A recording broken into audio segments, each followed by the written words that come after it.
ایک شخص بہت ہی غریب تھا۔ اس نے اپنی بیوی سے مشورہ کیا کہ ایک رئیس آدمی کے ہاں غلامی کی جائے۔ اس کی بیوی نے اجازت دے دی۔ اس کی بیوی نے ابھی پہلا بیٹا ہی نہیں پیدا کیا تھا کہ اپنی بیوی کو بھری جوانی میں چھوڑ کر غلامی میں چلا گیا تاکہ آنے والے بچے کا بہتر مستقبل بن جائے۔ وہ دور دراز ایک شہر میں چلا گیا اور 20 سال اس رئیس آدمی کی خدمت کی۔ 20 سال بعد رئیس آدمی سے اس نے اجازت لی کہ وہ اب گھر جانا چاہتا ہے۔ رئیس آدمی سخی بھی تھا اور اسے بہت ساری بکریاں، گائے، بھینس اور اونٹ دے کر امیر اور مالا مال بنا دیا اور واپس بھیجا۔ وہ واپس آ ہی رہا تھا کہ صحرا سے گزر ہوا اور راستے میں اسے ایک چوپڑی ملی۔ اس میں ایک درویش آدمی تھا، اس کے پاس رات گزاری۔ غریب شخص نے رات کو درویش آدمی سے گزارش کی کہ وہ اسے نصیحت کرے۔ درویش نے کہا کہ میں نصیحت تو کروں گا لیکن میں نصیحت کرنے کی قیمت وصول کروں گا۔ اس نے قیمت پوچھی، کہا کہ ہر نصیحت کے بدلے ایک اونٹ۔ اس نے کہا کہ میں مالدار ہوں، نصیحت مل جائے تو اونٹ کی کوئی بات نہیں۔ اس نے قیمت ادا کی۔ بزرگ نے نصیحت کی، جب بھی آسمان پر تارے ایک لائن میں دیکھو تو فوراً کسی پہاڑ پر چلے جانا۔ بزرگ نے پہلی نصیحت کی، کیونکہ سیلاب آئے گا۔ اس شخص نے کہا، یہ نصیحت کسی کام کی نہیں، مجھے کوئی اور نصیحت کی جائے۔ درویش نے کہا کہ نئی قیمت ادا کرو۔ اس شخص نے ایک اور اونٹ دیا۔ دوسری بزرگ نے نصیحت کی کہ جب بھی کسی شخص کی آنکھوں میں شیطانی چمک دیکھو تو اس سے بچنا، وہ تمہیں قتل کر دے گا۔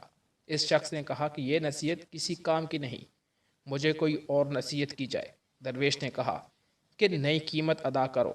اس شخص نے ایک اور اونٹ دیا اور تیسری بزرگ سے نصیحت لی، رات کو پچھتا کر سو جانا لیکن کبھی بھی کسی انسان کو قتل نہ کرنا۔ اس شخص نے سوچا کہ 3 اونٹ ضائع ہو گئے اور چپ کر کے سو گیا۔ جب وہ چل دیا، سفر لمبا ہونے اور کئی دن کا سفر ہونے کی وجہ سے وہ 3 نصیحتیں بھول گیا کہ وہ ایک رات ایک گاؤں میں پہنچتا ہے۔ رات کو جب وہ سونے لگتا ہے تو آسمانوں پر دیکھتا ہے کہ تمام ستارے ایک لائن میں آ گئے ہیں۔ اس کو درویش کی نصیحت یاد آ جاتی ہے۔ وہ شور مچاتا ہے، گاؤں والوں پہاڑ پر چلو، سیلاب آنے والا ہے۔ لوگ اس کا مذاق اڑاتے ہیں۔ وہ اپنا مال کھول کر پہاڑ پر لے جاتا ہے اور سو جاتا ہے۔ صبح اٹھتا ہے تو دیکھتا ہے کہ نیچے سیلاب آ گیا ہے اور سارے گاؤں والے غرق ہو جاتے ہیں۔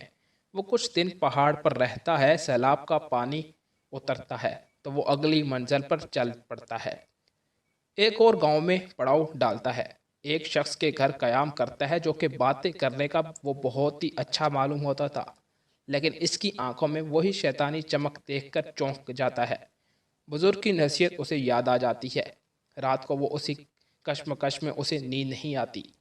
وہ اٹھا اور بستر کو اس انداز سے پھیلا دیا کہ معلوم ہوتا تھا کہ کوئی سویا ہوا ہے۔ وہ آدمی آیا اور اس کے ہاتھ میں خنجر دیکھ کر وہ پریشان ہوا۔ وہ آیا اور بستر پر خنجر مارنا شروع کر دیا۔ یہ آیا اور اس کے پیچھے سے پکڑ کر مارنا شروع کر دیا اور اسے باندھ دیا۔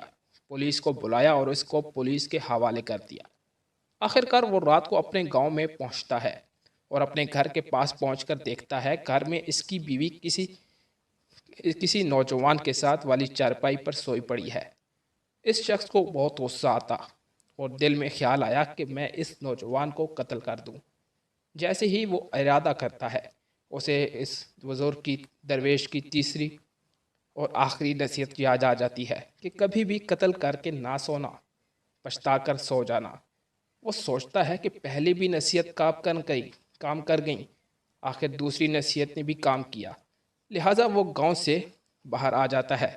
صبح ہوئی، اس کے دل میں خیال آیا کہ گاؤں والوں سے اپنا حال دریافت کروں۔ جیسے ہی گاؤں میں جاتا ہے، اپنے بارے میں دریافت کرتا ہے۔ گاؤں والے بتاتے ہیں کہ وہ شخص بہت ہی غریب تھا اور برسوں پہلے روزی روٹی کے لیے چلا گیا تھا۔ اس نے مزید دریافت کیا کہ جب وہ جانے لگا تو بچہ ہونے والا تھا۔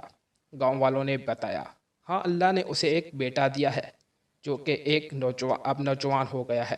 اس کے ذہن میں آیا جو رات کو نوجوان تھا وہ میرا ہی بیٹا تھا، جسے قتل کرنے کا خیال اس کے دل میں آیا تھا۔